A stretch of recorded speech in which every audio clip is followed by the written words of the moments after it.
موږ سره ځوانانو کومې مرستې وکړې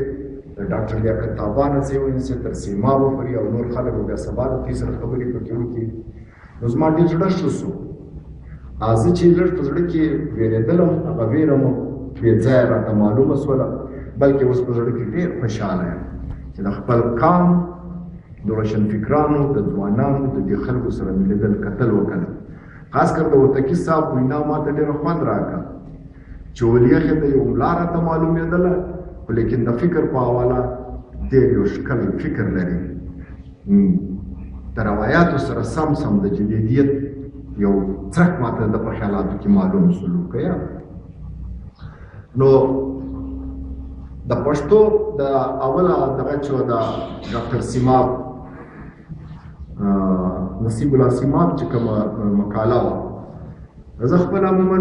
پښتو معاصر ادب باندې غواړم چې موږ کار وکړو. خپل خبره بیا په تکراري ځای لکه سار چې مو کړې ده، خپل روایت، خپل قدرونه، خپل کلاسیک د هغه سره خپله ریښه وساتو، ولیکن اثري چې کوم چې تقاضي دي، کوم چې روی اثر دی، هغه باید چې تر پام لاندې ونیسو او د خپل قام یو رهنمایي وکړو، د سیاسي ګوندونه د خپل په دې حواله د ځان هغو سره یو ارتباط ولرو او په دې کې یو خپل قامي چې کومه مبارزه ده هغه تر سره ورسو. نو سیماب، ډاکټر سیماب چې د پښتو اول ډاکټر دی، د ځان زما شاګرد هم وبولئ.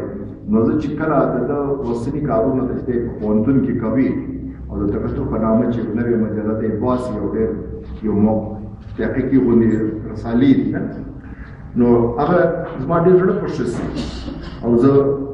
ځینې وخت کې ما ده سره په دې کې څه دغه هم کړی وه، مرسته به مو هم کوله او خو بیا حالاتو شرایط داسې شو چې ما پاس ورته وکړ چې زه د خپل رنځ په حواله باندې چې ته دا ذمواري زما د وژو پورته کړه. نو بیا زه د ایډیټر بورډ څخه په یوه خوا کلمه کوي. نو معاصر ادب چې زموږ دی په دې باندې ډېر ژوره خبره وکړله. په دې کې د یو د روایتو د جدیدیت خبره چې وکړه ماته ډېر خوند راکړي. د رومانیت د کلاسیک خبره یې وکړه، د ترقي